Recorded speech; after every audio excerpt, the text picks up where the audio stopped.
We are still waiting to learn the fate of a father accused of killing his 2 children in a cigarette fire at their home in Rancho Bernardo.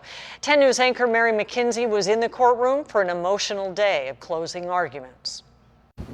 Prosecutors wrapped up their closing arguments, which were agonizing. Regardless of how this case is decided, 2 children died horrifically in this fire. The mom of those kids had an emotional outburst when the courtroom took a recess. There were a number of people crying. The details of this case just brutal. No one should have died in this fire. No one. There was an unburned balcony upstairs.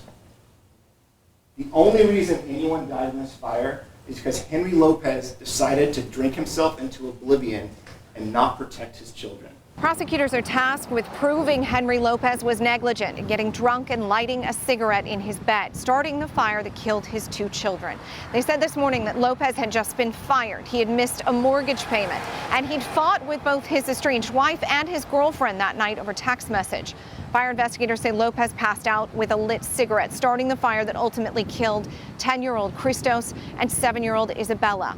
Prosecutors say Isabella died from smoke inhalation and Christos died in the fire. Lopez himself was found burned, bloodied, and unconscious at the top of the home stairs. His blood alcohol level was 0.229 several hours later, and a melted bottle of alcohol was found near his bed. His ex-wife, Nikia, testified previously that the couple was divorcing, that Henry was an abusive alcoholic.